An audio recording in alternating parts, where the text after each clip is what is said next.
Hey, welcome back. Today I've got some stuff that'll keep you on edge. Drop a like and subscribe if you want more. Let's get into it. I, 26-year-old female, broke up with my boyfriend, 29-year-old male, 3 months ago, but everyone in my life still thinks we're together and I'm starting to lose my mind. This one genuinely unsettled me, and I don't say that lightly.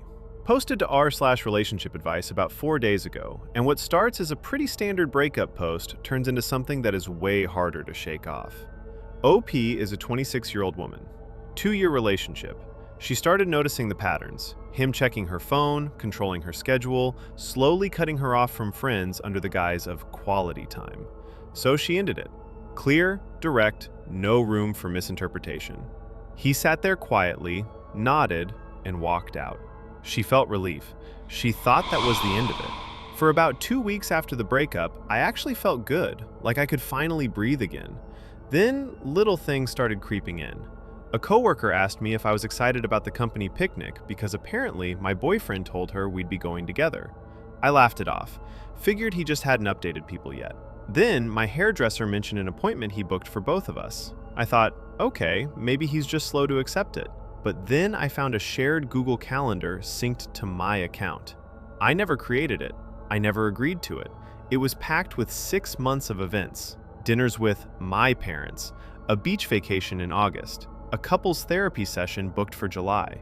Every single one of these had been confirmed by somebody in my life. I called my mom. She confirmed the dinners, said he'd been so sweet about planning them. My dad confirmed the vacation rental, said the deposit was already paid. The therapist's office confirmed the appointment for both of us. I just sat there staring at my screen and it hit me all at once. He didn't refuse to accept the breakup.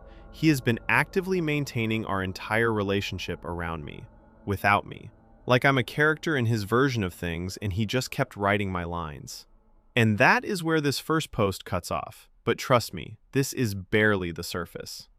So at this point, she decides to start telling people, one by one, just laying it out. We broke up, it has been 3 months, whatever he has been telling you is not real.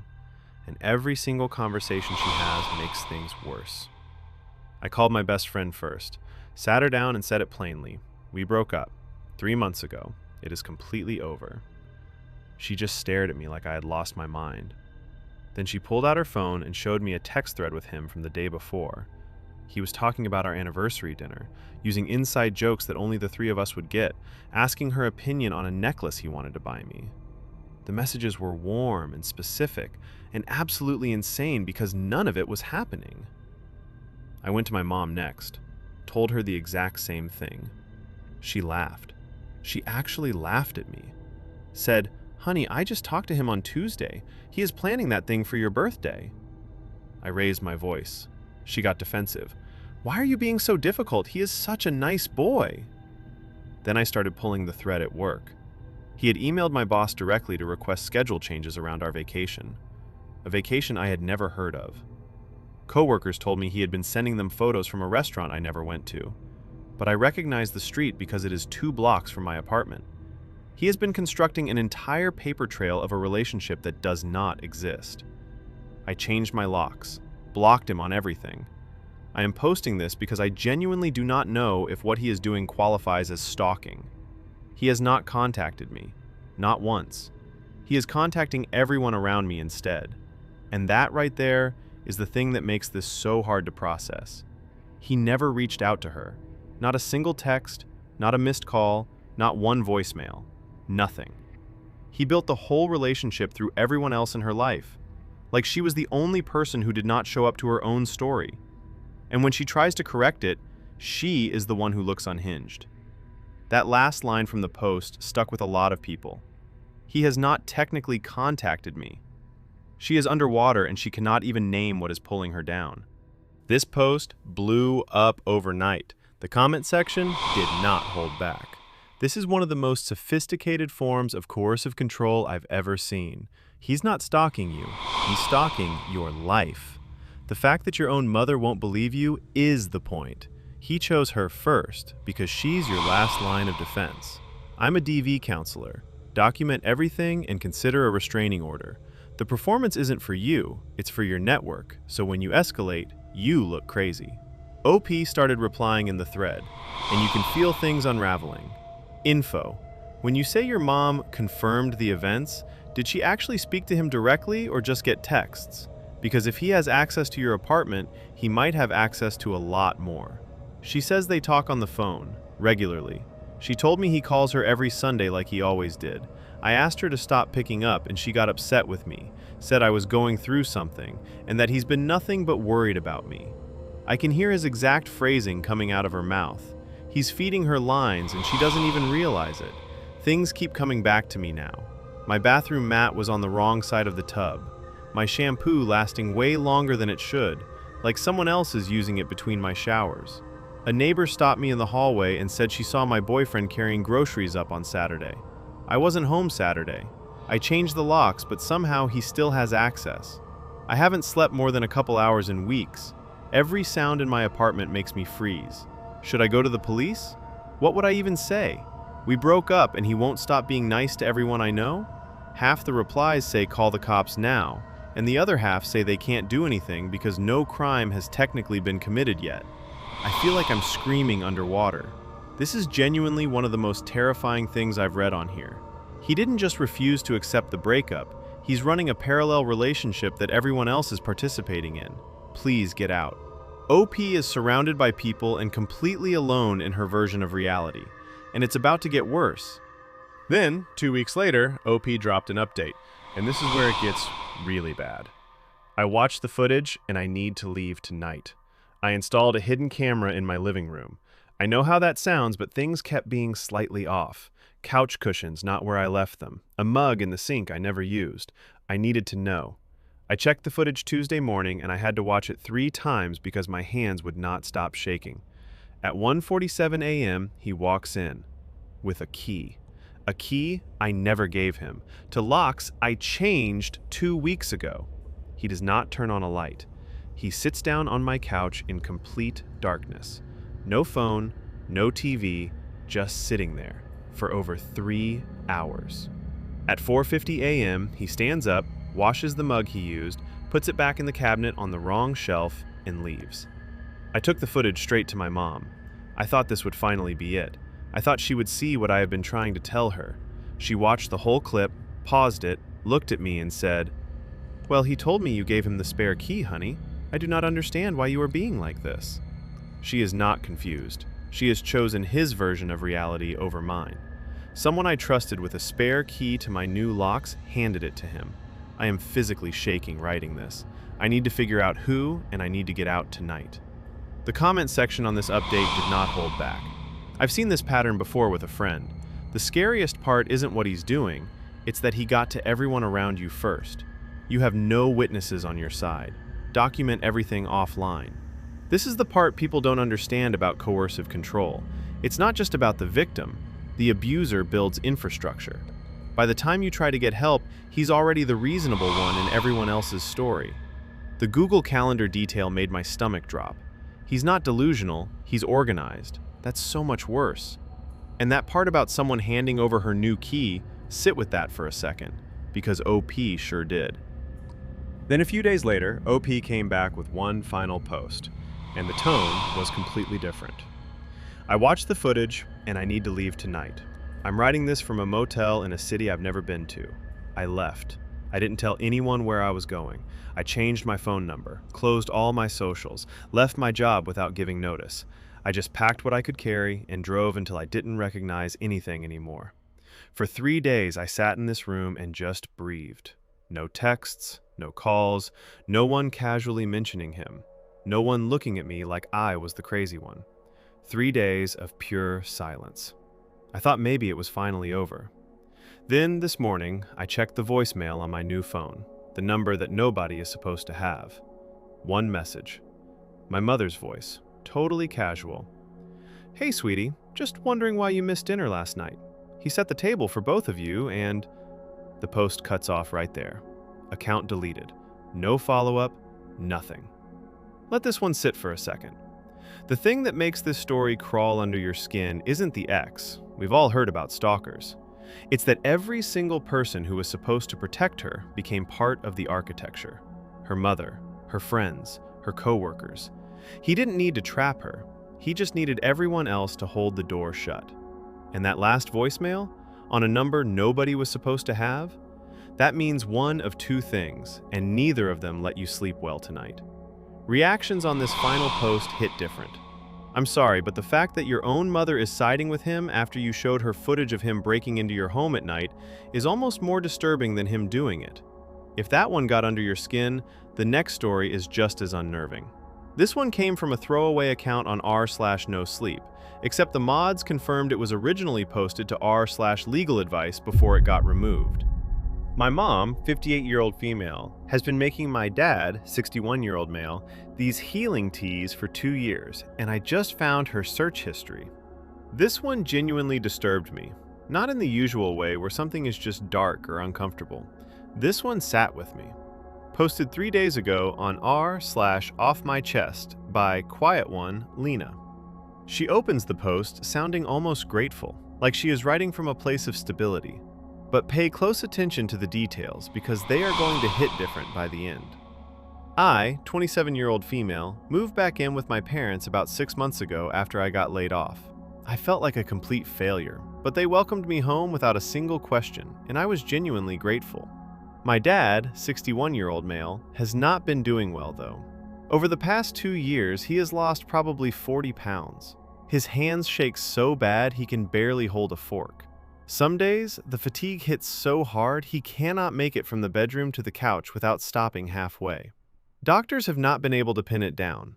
My mom, 58-year-old female, decided she would handle it herself. She stepped into this full-time caretaker role, and honestly, I admired it at first. She brews these herbal teas and tinctures for him every single day. She has a whole setup in the kitchen, measuring spoons, a digital scale, jars lined up in a row. She makes him drink every last drop and gets visibly frustrated if he leaves any. I thought it was devotion. Then one night, she left her laptop open on the kitchen counter. I was not snooping, I was just going to close it. But the browser was up and there was a bookmarked folder labeled Protocol. I clicked it. Inside were saved pages on dosage thresholds for colloidal silver, articles about oleander extract toxicity timelines, research on what repeated low-dose ingestion does to the liver and kidneys over months. I closed the laptop, walked to my room. I have been sitting on my bed for 3 hours and I cannot breathe. She does not call anyone. She does not confront her mother. She just sits there in her childhood bedroom trying to make sense of what she just read. The woman downstairs measuring out tea with a kitchen scale is logging dosages in a notebook like it is a science experiment. The woman she trusted most in this world might be poisoning her father 1 cup at a time. And this story is just getting started. So now OP knows what she saw on that laptop. A bookmarked folder labeled Protocol, toxicity timelines, dosage thresholds for things no one should be researching unless they are trying to hurt someone. And there is no innocent explanation for any of it. But she does not confront her mom. She does not call the police. For the next few days, she does something that might honestly be harder than both of those things combined. She sits at that kitchen table every morning and she watches. Every morning, the same ritual. Mom pulls jars out of the cabinet, measures powders on a little scale, steeps everything in boiling water for exactly 7 minutes. She stirs it, sets it in front of Dad, and watches him drink. If he gets halfway through and pushes the cup away, she does not yell. She just slides it back toward him and says, "Come on, finish it. You know it helps." And he does, every time, because he trusts her. The locked cabinet in the laundry room kept nagging at me. She wears the key on a lanyard around her neck even when she sleeps. I always assumed it was cleaning products or old medications. On Thursday, she left for groceries, and I got the latch open with a flathead screwdriver. Inside were bulk order bags of unlabeled powder, a digital milligram scale still dusted with residue, and a notebook. Dates going back 14 months. Each entry had a time, a measured amount, and notes. One line read, "Increased by 0.5, no visible reaction yet." Another said, "Slight nausea reported, held at current level 3 days, then resumed."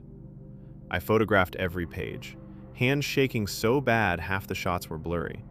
I put it all back exactly how I found it and went to my room and called Dr. Bassi. He has been our family doctor since I was 8 years old. I could barely speak. I just kept saying, "I think my mom is hurting my dad. Please, you have to help me." She is on her childhood bed, shaking, calling the one doctor she trusts to tell him something no one should ever have to say out loud about their own mother. And that call is where things start to move, because now she is not the only one who knows. This is where OP makes her move, and every second of it is agonizing. I told my dad I'd made him a routine checkup, just a wellness thing, nothing serious. He smiled at me in the car and said, "Thank you for thinking of me. Your mother does so much for me already." I almost lost it right there. He looked so thin. His hands were shaking on his knees, and he didn't even try to hide it anymore. At the doctor's office, I pulled Dr. Reeves aside and showed him every photo. The scale, the powders, the log with the dosage notes. His face changed. He didn't say much, but he ordered a full blood panel and a toxicology screen. Then I drove my dad home and pretended everything was fine. The next 4 days were the worst of my life. Every meal I sat across from her and watched her spoon that tea into his cup, stir it, slide it toward him. And he'd wrap both shaking hands around it and say, "Thank you, honey," every single time. I wanted to knock it out of his hands. I wanted to scream. But I didn't have proof yet. Just photos and a gut feeling that my mother was killing my father one cup at a time. I barely slept. I kept checking my phone, waiting for the clinic to call. I started hiding in the bathroom to cry because I couldn't let either of them see my face. The comments on this one hit different. I work in elder care. The home remedy cover is more common than people think. You probably saved his life by coming home when you did. That's what the doctor told me too, and it made me feel like I couldn't breathe. If I hadn't lost my job, I wouldn't have moved back. He'd still be drinking those teas every morning and every night. She'd hand them to him and he'd say thank you. He always said thank you. The folder being called protocol is the part that's going to keep me up tonight. That's not someone who snapped. That's someone who planned. I keep rereading the part where she said you should be grateful. I genuinely feel sick. That woman looked at her own daughter and thought she'd be an ally in this. 9 days later, OP came back with an update post, and you can feel the difference immediately. Something in her voice just broke. I got his blood tested and confronted her. She wasn't even sorry. I haven't slept. I don't think I've eaten a real meal since last Thursday. The blood work came back and it confirmed everything I was afraid of. Chronic, low-level, heavy metal accumulation, consistent with repeated oral ingestion over an extended period. Those were the doctor's exact words. He told me he was legally required to report it to authorities. I knew the police would be showing up at the house. But I needed to hear it from her before they got there. I needed my mother to look me in the face and say it. So I went downstairs and sat across from her at the kitchen table and laid it all out. The search history, the locked cabinet, the handwritten log. She didn't flinch. She didn't even blink. She just folded her hands and said she had been freeing him slowly. She told me a divorce would have destroyed her financially. She would lose the house, her retirement, everything she spent her whole life building. And then she looked right at me and said I should be grateful. She said the life insurance payout was going to cover everything, my student loans, the mortgage, all of it. She said it in the same tone she would use reading a recipe out loud. Not a single crack in her voice. No remorse, no guilt, just math. I backed out of the kitchen shaking and locked myself in the bathroom and called 911. The comment section did not hold back on this one. The fact that she brought up the life insurance without you even asking about money tells you exactly where her mind has been this entire time. That's the thing that separates this from some delusional wellness spiral. She knew exactly what she was doing and she had an exit strategy. This was financial planning with a body count. Please tell me you've contacted law enforcement. This is textbook poisoning, and she will escalate if she thinks you know. And that was where things stood. The police were on their way, and OP was locked in a bathroom, listening to her mother wash dishes in the next room. So here is where everything finally landed. And honestly, this is the part that sat with me the longest. I called the police that same night. I sat on the back porch with my phone shaking in my hand, and I told them everything. Showed them the photos, the log, all of it. They came within the hour, and my mom, she didn't fight it. She didn't cry. She didn't even look surprised. She walked to the squad car like she was heading out to pick up groceries. That image is burned into my brain forever. My dad was moved to my aunt's house first, then to the hospital once the doctors figured out the full extent of what she had been doing to him. They started chelation therapy to flush the metals out of his system. The doctors told me the damage is significant, but potentially reversible with long-term treatment. That word, potentially, keeps me up at night. But the thing that actually breaks me, the thing I cannot say out loud without losing it, my dad keeps asking when Mom is coming to visit him. He asks the nurses, he asks my aunt, he asked me twice yesterday. He still doesn't fully understand what happened to him. He just misses her. I have not posted since writing this, and I don't think I will again. OP went quiet after that. No more updates, no replies. But the comments did not stay quiet. Your poor dad asking when she's coming to visit him absolutely destroyed me. I'm so sorry, OP. The hardest part is that he loved her the whole time, and she counted on that. Every time she handed him that cup, she chose it again. Every single time. This story completely rewrites what caretaking can look like. Someone making tea every morning for the person they swore to love and protect, and that gentle daily ritual was the weapon the entire time. Love turned into a slow instrument of death, and OP is left with something almost impossible to name: the grief of losing both your parents while both of them are technically still alive. One in a hospital bed asking for the woman who put him there, the other in a holding cell, calm as the day she got caught. And that is the last story for today.